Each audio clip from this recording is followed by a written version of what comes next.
అంగస్తంభన సమస్య లేదా erectile dysfunction అనేది మగవాళ్ళు కామన్గా ఎదుర్కొనే సెక్షువల్ సమస్య.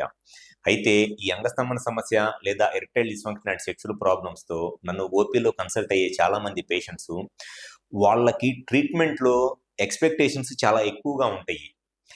అసలు ఈ సెక్షువల్గా ఈ అంగస్తంభన సమస్య లేదా ఎరెక్టైల్ డిస్ఫంక్షన్ ప్రాబ్లమ్స్ ఉన్నప్పుడు ట్రీట్మెంట్లో రియాలిటీ ఏమిటి అండ్ పేషెంట్స్కి ఉండే ఎక్స్పెక్టేషన్స్ ఏమిటి అండ్ ఆ పేషెంట్ ఎక్స్పెక్టేషన్స్ని మనం రియల్గా ట్రీట్మెంట్తో మీట్ అవ్వగలమా లేదా అనేది ఈ వీడియోలో నేను డీటెయిల్గా చెప్తాను. నా పేరు doctor Kranthi Kumar Reddy, consultant andrologist, J andrology and men's health.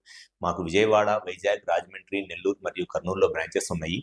నేను మగవాళ్ళలో ఎటువంటి సెక్షువల్ సమస్యలు ఉన్నా, ముఖ్యంగా అంగస్తంభన సమస్య లేదా సిగ్రస్లో ఉన్న సెక్షువల్ ప్రాబ్లమ్స్ని ట్రీట్మెంట్ చేస్తాను.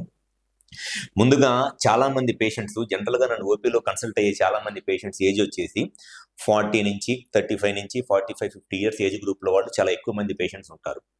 ఈ పేషెంట్స్కి అంగస్తంభన సమస్య లేదా erectile dysfunction and sexual problems start అయినప్పుడు వాళ్ళకి జనరల్గా ఉండే రీజన్స్ ఏముంటాయి అని అంటే sugar, BP, smoking, alcohol, obesity లేదా కొలెస్ట్రాల్ ఎక్కువ ఉండటము. ఈ కారణం వల్ల వాళ్ళకి అంగస్తంభన సమస్య వచ్చింది. సో వాళ్ళు సెక్షువల్గా ఎటువంటి ఇబ్బందులు ఎదుర్కొంటారు అని అంటే సెక్స్ చేద్దాం అనుకున్నప్పుడు అంగం పూర్తిగా గట్టిగా అవ్వక, ఇన్సర్ట్ చేద్దాం అనుకున్నప్పుడు ఇట్లా ఇన్సర్ట్ చేసి సెక్స్ చేద్దాం అనుకున్నప్పుడు పెన్నిస్ పూర్తిగా గట్టిగా అవ్వక ఇట్లా బెండ్ అయిపోయి సెక్స్ చేయడానికి ఇబ్బంది పడతా ఉంటారు. అండ్ ఇంకొంతమంది సెక్స్ చేస్తున్నప్పుడు సడన్గా పెన్నిస్ మధ్యలో మెత్తగా అయిపోయి సెమెన్ అవుట్ అవ్వకముందే పెన్నిస్ మెత్తగా అయిపోయి కిందకి స్లిప్ అయిపోయింది. కొన్ని రకాలుగా కొంతమంది ఈ విధంగా ఇబ్బంది పడతా ఉంటారు.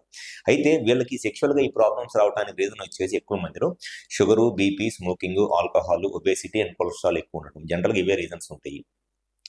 ఈ పేషెంట్స్కి కరెక్ట్గా మనము రీజన్ ఏంటి అనేది తెలుసుకొని ట్రీట్మెంట్ చేస్తే డెఫినెట్గా ఈ ప్రాబ్లం వాళ్ళకి క్లియర్ అయిపోయి సెక్షువల్గా వాళ్ళ లైఫ్ని హ్యాపీగా ఎంజాయ్ చేయవచ్చు.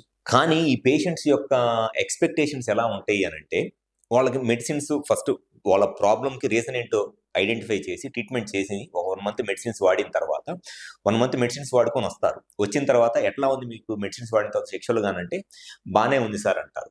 మరి బాగానే ఉంది కదా ఇంకా ఏంటి అని అంటే లేదు సార్ నాకు 15-20 ఇయర్స్ ఉన్నప్పుడు వచ్చినంత ఎరెక్షన్ ఇప్పుడు రావట్లేదు అని అంటారు.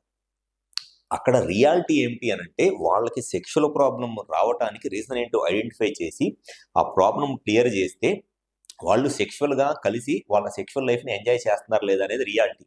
కానీ వాళ్ళ ఎక్స్పెక్టేషన్స్ ఎట్లా ఉంటాయి అని అంటే నాకు 15 సంవత్సరాలు ఉన్నప్పుడు ఎంత ఎరెక్షన్ ఉందో అంత ఎరెక్షన్ కావాలి సార్, నాకు 20 సంవత్సరాలు ఉన్నప్పుడు ఎంత ఎరెక్షన్ ఉందో అట్లా ఎరెక్షన్ కావాలి, నేను 15 సంవత్సరాలు ఉన్నప్పుడు రోజుకి 3-4 సార్లు, లేకపోతే 20 సంవత్సరాలు ఉన్నప్పుడు లేదా పెళ్ళైన కొత్తలోనూ రోజుకి 3-4 సార్లు సెక్స్లో కలిసేవాడిని, ఇప్పుడు రోజుకు ఒకసారి కలవగలుగుతున్నాను, లేదంటే వారానికి 3-4 సార్లు సెక్స్ చేయగలుగుతున్నాను, ఇంతకు ముందులాగా రోజుకు 3-4 సార్లు సెక్స్ చేయలేకపోతున్నాను అని చెప్తారు.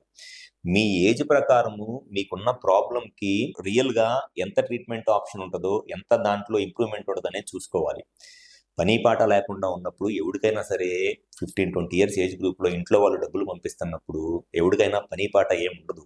రోజుకి 3-4 సార్లు అయినా సెక్షువల్గా కలుస్తారు. అదే 30-35 సంవత్సరాలు 40 సంవత్సరాలు ఏజ్ వచ్చిన తర్వాత ఏజ్ పెరిగి దాంతోపాటు షుగరు, బీపీ లాంటి ప్రాబ్లమ్స్ ఉండి, వెయిట్ పెరిగి, స్మోకింగ్, ఆల్కహాల్ లాంటి అలవాట్లు ఉండి, వీటన్నిటితో పాటు రెస్పాన్సిబిలిటీస్, బాధ్యతలు పెరిగి 15-20 సంవత్సరాలు ఉన్నప్పుడు మీకు ఎరెక్షన్స్ వస్తున్నాయి దేనికనంటే ఓన్లీ రీజన్ ఆ ఏజ్లో మీకు ఎటువంటి రెస్పాన్సిబిలిటీస్ లేవు. ఇంట్లో వాళ్ళు డబ్బులు పంపిస్తున్నారు, మీరు ఆ డబ్బులతో ఎంజాయ్ చేస్తున్నారు. 30-35 సంవత్సరాల వయసు వచ్చిన తర్వాత మీరు పెళ్లి చేసుకుని మీరు ఇంకొక ఫ్యామిలీని మీరు పోషించాలి. మీకు రెస్పాన్సిబిలిటీస్ పెరుగుతాయి, ఈ వర్క్ స్ట్రెస్ ఉంటుంది, జాబ్ ప్రెజర్స్ ఉంటాయి. దాంతోపాటు మీకున్న ఈ అలవాట్ల వల్ల ఎరెక్షన్ ప్రాబ్లం తగ్గిపోయింది, షుగర్, బీపీ వల్ల, లేకపోతే స్మోకింగ్, ఆల్కహాల్ లాంటి అలవాట్ల వల్ల.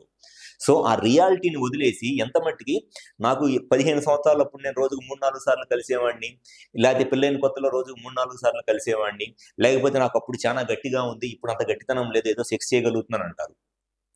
మీ సెక్షువల్గా అంగస్తంభన సమస్య ఉన్నప్పుడు మీరు ఆ ప్రాబ్లంకి రీజన్ ఏంటి అనేది తెలుసుకొని మెడిసిన్స్ వాడుకోవటం వల్ల మీ సెక్షువల్ లైఫ్ని మీరు ఎంజాయ్ చేస్తున్నారా లేదా, అట్లీస్ట్ వీక్లీ 3-4 టైమ్స్ లేదా మినిమం 2-3 టైమ్స్ అయినా సెక్షువల్గా కలుస్తున్నారా లేదా అనేది అది రియాలిటీ ఒక ఏజ్ వచ్చిన తర్వాత.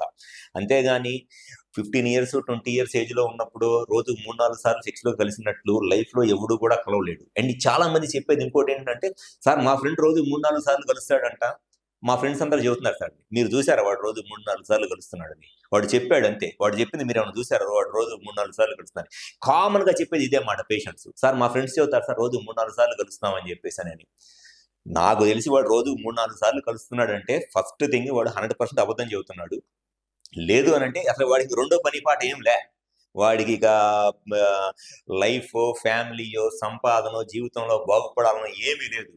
ఇంక వాడు ఒక పర్వర్టెడ్ ఫెలో. వాడు అబ్నార్మల్. నిజంగా రోజుకి 40 ఏళ్ళు వచ్చినా, 35 ఏళ్ళు వచ్చినా పని పాట లేకుండా రోజుకు 3-4 సార్లు సెక్స్‌లో కలుస్తున్నాడు అంటున్నాడంటే వాడికి పని పాట లేదని అర్థం. అంతేగాని ఎవ్వడూ కూడా బుర్రా బుద్ధి ఉండి, ఒక ఫ్యామిలీ ఉండి, రెస్పాన్సిబిలిటీ ఉన్నోడు ఎవడు కూడా రోజుకి 3-4 సార్లు సెక్స్ చేయలేడు. అవన్నీ 15-20 ఇయర్స్ ఏజ్ గ్రూప్‌లో ఉన్నప్పుడు ఖచ్చితంగా ఎవరికైనా ఉంటాయి. ఎందుకంటే ఆ ఏజ్‌లో మీకు హార్మోన్ లెవెల్స్ చాలా ఎక్కువగా ఉంటాయి.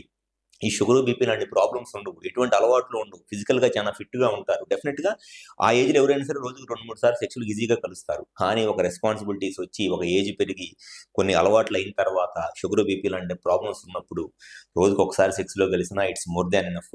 అండ్ వారానికి 3-4 సార్లు సెక్స్‌లో కలిసినా it's more than enough. So, patient ఎక్స్‌పెక్టేషన్స్‌కి, రియాలిటీకి చాలా డిఫరెన్స్ ఉంటది. పేషెంట్ ఎక్స్‌పెక్టేషన్స్‌ని మీట్ అయ్యేటట్లు ట్రీట్మెంట్ చేయటానికి ఎటువంటి ఏ డాక్టర్‌కి కూడా అంత ఛాన్స్ ఉండదు. కాకపోతే పేషెంట్స్‌ని సాటిస్ఫై చేయటం కోసము చెప్తే అబద్ధాలు చెప్పాలి. లేదు ఈ మెడిసిన్స్ వాడు నువ్వు రోజుకు 3-4 సార్లు కలుస్తావని. ఎట్టి పరిస్థితుల్లోనూ అది ఖచ్చితంగా అబద్ధమే. రోజుకి ఒకసారి కలిసేటట్లో లేదా మినిమమ్ వారానికి 2-3 సార్లు కలిసేటట్లో సెక్షువల్‌గా ఏదైనా ప్రాబ్లమ్ ఉంటే ట్రీట్మెంట్ చేయగలంలే గానీ, పేషెంట్ ఎక్స్‌పెక్టేషన్స్ తగ్గినట్లు రోజుకు 4-5 సార్లు సెక్స్‌లో కలవాలో, లేకపోతే 15-20 సంవత్సరాలు ఉన్నప్పుడు ఎరెక్షన్స్ రావాలనుకోవడానికి ఎట్టి పరిస్థితుల్లోనూ ఛాన్స్ ఉండదు. సో, సెక్షువల్‌గా ఏదైనా ప్రాబ్లమ్ ఉండి కరెక్ట్‌గా మీ ప్రాబ్లమ్‌కి రీజన్ ఏంటో తెలుసుకొని 100% మీ ప్రాబ్లమ్ సొల్యూషన్ కావాలి అనుకుంటే ఒకసారి మా హాస్పిటల్‌కొచ్చి కన్సల్ట్ అవ్వండి. Thank you.